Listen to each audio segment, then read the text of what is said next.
Selamat pagi, siang, ataupun malam. Perkenalkan, nama saya Sinar Martin Simanjuntak dengan NIM M0403241092. Kali ini saya akan mempresentasikan final project DPP dan aplikasi yang kelompok kami pilih ada Brandly. Nah, apa itu Brandly?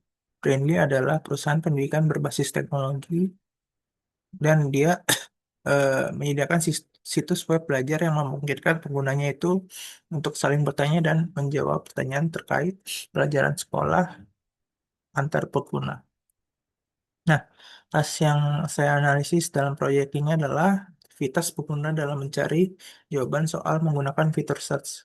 Nah, pengguna itu mencari solusi soal di Brandly untuk mendapatkan jawaban yang benar, relevan, mudah dipahami, dan terpercaya dalam waktu singkat. Nah, platform ini mayoritas diakses menggunakan smartphone ataupun laptop di berbagai lingkungan yang beragam, sehingga tingkat fokus penggunanya seringkali terpengaruh.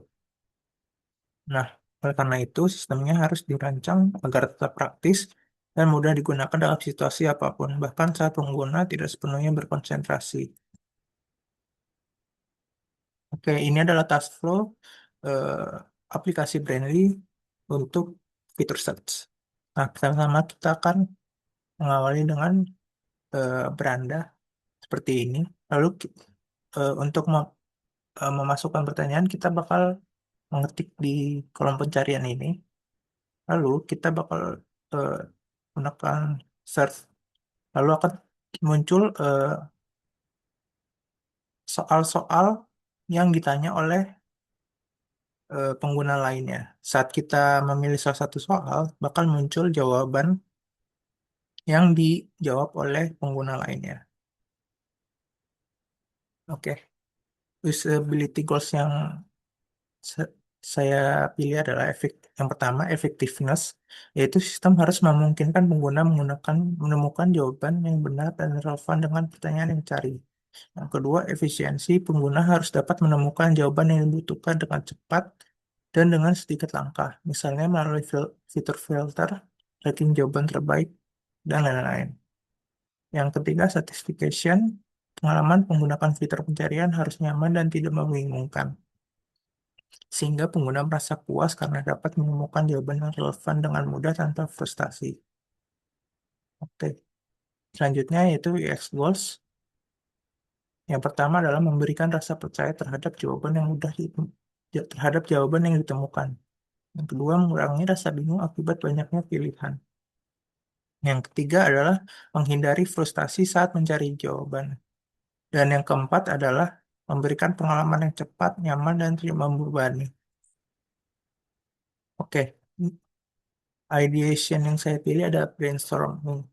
Nah, brainstorming ini saya lakukan sama teman kelompok saya. Nah, yang saya dapatkan adalah How My Way dan Ideation. Nah, kita akan membahas How My Way itu terlebih dahulu. How My, How My, How My Way yang saya pilih adalah membantu siswa mengenali jawaban yang paling relevan dari banyak hasil pencarian. Kenapa saya memilih ini? Karena waktu wawancara, banyak eh, semua dari yang saya wawancara itu dia kebingungan terhadap eh, banyaknya pencarian yang banyaknya soal yang muncul saat kita mencari, sehingga mereka harus eh, memilih salah satu dari banyaknya pertanyaan-pertanyaan, sehingga untuk memudahkan kita harus mengenali jawaban yang paling relevan gitu. Nah, ideation yang ada yaitu yang pertama, highlight jawaban paling relevan. Yang kedua, filter jawaban terpercaya. Yang ketiga, jawaban expert di atas. Dan keempat, urutkan berdasarkan relevansi. Nah, eh, keempat ini saling berkaitan. Kenapa? Karena saat edition, saya eh, berpikir bahwa untuk menambahkan fitur eh, urut apa mengurutkan berdasarkan kriteria-kriteria tertentu. Karena apa? Karena setiap orang bakal eh, memilih berdasarkan kriteria yang mereka apa ya? Mereka lebih suka gitu. Misalnya jawaban yang paling eh, terpercaya ataupun yang paling banyak di like gitu. Nah, selanjutnya ini juga berkaitan menghilangkan jawaban dengan rating di bawah 3 bintang dari hasil pencarian utama. Nah, ini juga berkaitan dengan yang tadi. Nah, yang terakhir yaitu AI summarizer yang menggabungkan 3 jawaban terbaik. Nah, saya memilih ini karena apa? Karena saya terinspirasi dari fitur di Google yaitu AI summarizer, yaitu dia merangkum dari berbagai sumber berdasarkan kata kunci yang kita tulis di kolom pencarian. Jadi saya mempunyai ide untuk apa memberikan juga terhadap braille. Oke, di sini kita membagi ke dua klaster. Yang pertama adalah algoritma dan pengurutan. Yang kedua adalah indikator visual dan fitur cerdas. Nah, di algoritma dan pengurutan itu yang keempat, eh, ada 4 yaitu urutkan berdasarkan relevansi. Yang ini, yaitu yang kedua jawaban expert di atas, yang ketiga filter jawaban terpercaya dan menghilangkan rating di bawah bintang 3. Nah, selanjutnya yang kedua adalah indikator visual dan fitur cerdas. Nah, ada dua yaitu highlight jawaban paling relevan dan yang kedua AI summarizer tadi. Nah, di sini findingsnya adalah user kesulitan menentukan jawaban yang paling relevan. Yang kedua, user tidak selalu memenuhi indikator yang dapat membantu menilai kualitas jawaban. Yang ketiga, user mengalami keraguan saat memilih jawaban karena terlalu banyak pilihan jawaban. Nah, next step-nya memilih ide terbaik dari hasil brainstorming, kemudian membuat wireframe dari solusi tersebut. Nah, eh, Wireflow task yang saya eh, kerjakan adalah seperti ini. Nah, yang pertama, mungkin kita lihat di James aja. Sorry, lihat di sini aja. Jadi, eh, Wireflow yang saya kerjakan yang pertama adalah mirip seperti tadi. Kita bakal diawali dengan eh, beranda. Selanjutnya kita bakal memasukkan eh, pertanyaan yang kita ingin cari di kolom pencarian. Selanjutnya saat kita mencari, berbeda dengan yang tadi, kita bakal ditunjukkan dengan AI Summarizer yang tadi saya jelaskan. Dan kemudian di sini ada tombol, mungkin kurang jelas di Figma. Nah, nah di di sini ada tombol mengurutkan berdasarkan beberapa kriteria. Nah, saat bisa eh, berdasarkan terbaru, popularitas ataupun like. Nah,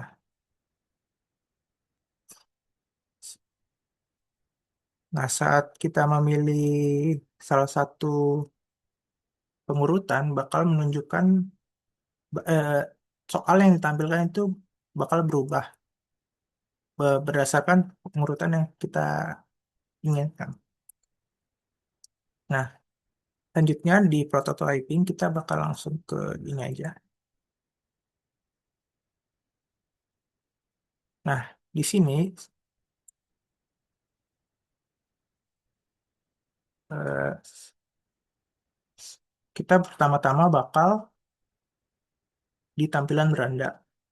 Nah, selanjutnya kita bakal memasukkan pencarian di kolom pencarian ini. Nah, pertanyaan yang dimasukkan adalah apa yang dimaksud dari profil. Nah, selanjutnya kita bakal mencari. Nah, di sini kita bakal ditampilkan oleh beberapa soal yang ditanyakan oleh eh, pengguna lain, seperti apa yang dimaksud klorofil, apa yang dimaksud klorofil. Dan di sini juga bakal ada ringkasan AI yang merangkum dari jawaban-jawaban yang diberikan oleh pengguna. Nah, di sini ada eh, fitur yang tadi saya sebutkan, yaitu mengurutkan berdasarkan tiga, yaitu terbaru, popularitas, dan like. Kalau kita memilih popularitas, misalnya seperti ini, hasil soal yang ditampilkan juga berbeda berdasarkan popularitasnya. Contoh, kita bakal mencet ini. Nah, ditampilkan jawaban seperti ini, klorofil, bla bla bla. Nah, kalau kita berdasarkan terbaru, bakal muncul seperti ini. Terlihat bahwa hasil dari eh, berdasarkan popularitas cenderung bakal menghasilkan jawaban yang lebih berkualitas. Oleh karena itu, saya memberikan apa? Melakukan pemberian fitur, yaitu mengurutkan. Ya, selanjutnya bakal bisa dikasih like untuk menyelesaikan tasnya.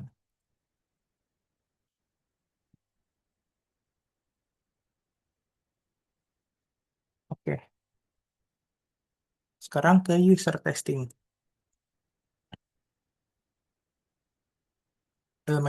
Metode yang saya gunakan adalah unmoderated usability testing.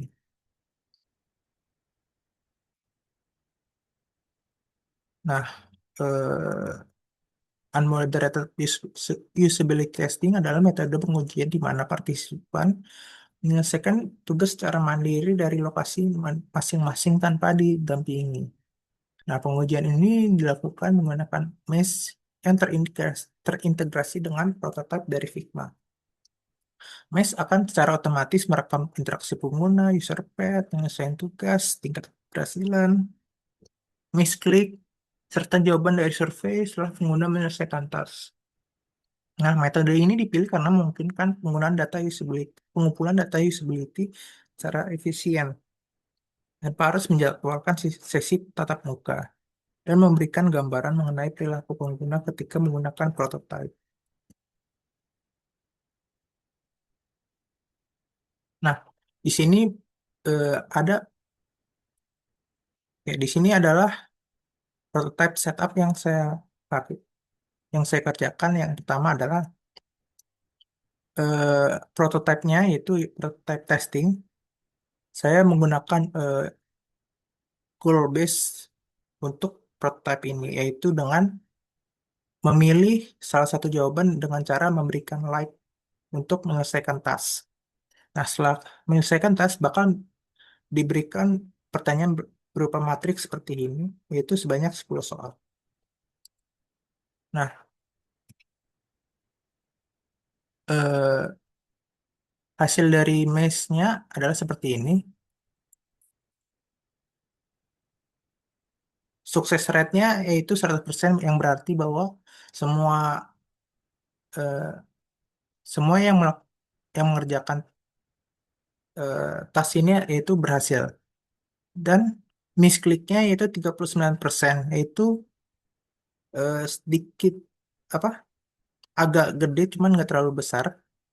Dan average duration-nya itu 56 detik, yang berarti bahwa eh, tasnya cukup mudah diselesaikan gitu.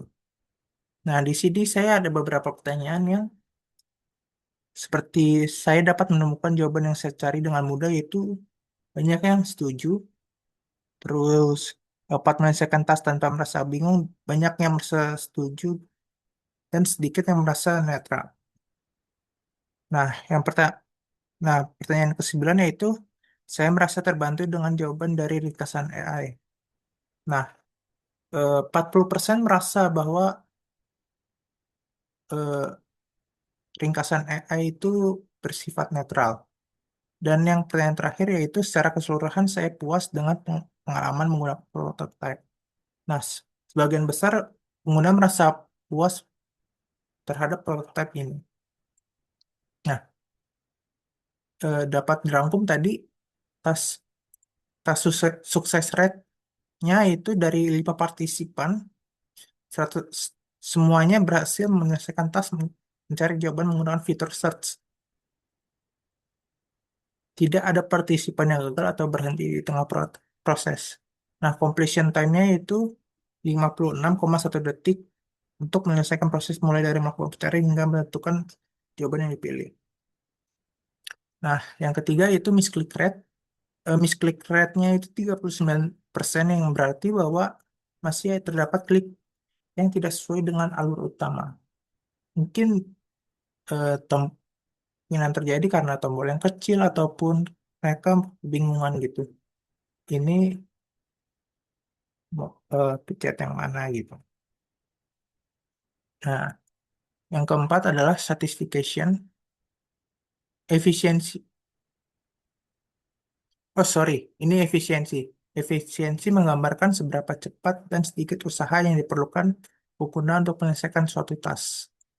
Berdasarkan hasil pengujian, prototipe menunjukkan bahwa efisiensinya cukup baik karena seluruh partisipan berhasil menyelesaikan task dengan rata-rata waktu 56,1 detik dan nilai misclick rate sebesar 39%. Yang terakhir yaitu satisfaction. Secara keseluruhan, tingkat kepuasan pengguna tergolong tinggi. Seluruh partisipan menyatakan puas terhadap pengalaman menggunakan prototipe serta merasa fitur pencarian menemukan jawaban yang relevan dan meningkatkan keyakinan dalam memilih jawaban. Nah, di sini ada rekomendasi perbaikan. Saya ada dua, yaitu membuat tombol sedikit lebih besar. Kenapa? Karena tadi masih terdapat bahwa 39% yaitu misklik. Yang kedua adalah memberikan tombol back pada web supaya tidak bergantung pada tombol back browser. Kenapa saya eh, memberikan rekomendasi ini? Karena dari tadi sorry, si pengguna itu untuk melakukan back di prototype ini tidak bisa menggunakan tombol apapun selain dari tombol back dari browser. Jadi kalau misalnya tombol backnya browsernya misalnya tidak bekerja, mereka tidak bisa kembali gitu. Jadi saya bakal menambahkan tombol back pada web. Nah, kesimpulannya, berdasarkan hasil user testing dapat disimpulkan bahwa prototipe fitur pencarian Brainly yang dikembangkan mampu membantu pengguna menemukan dan memilih jawaban yang lebih relevan dibandingkan kondisi awal. Hal ini didukung oleh hasil usability testing menggunakan base yang menunjukkan tes sukses rate dan rata waktu penyelesaian yang cukup baik. Meskipun demikian, misclick rate sebesar 39%-nya itu menunjukkan bahwa masih terdapat peluang untuk meningkatkan efisiensi interaksi. Oleh karena itu, pengembangan selanjutnya dapat difokuskan penyempurnaan penyajian informasi pencarian dan evaluasi lebih lanjut melalui pengujian dengan jumlah partisipan yang lebih beragam agar pengalaman pengguna menjadi semakin optimal. Oke, ini adalah daftar pustaka yang saya gunakan. Oke, sekian presentasi saya. Kurang lebihnya mohon maaf. Terima kasih.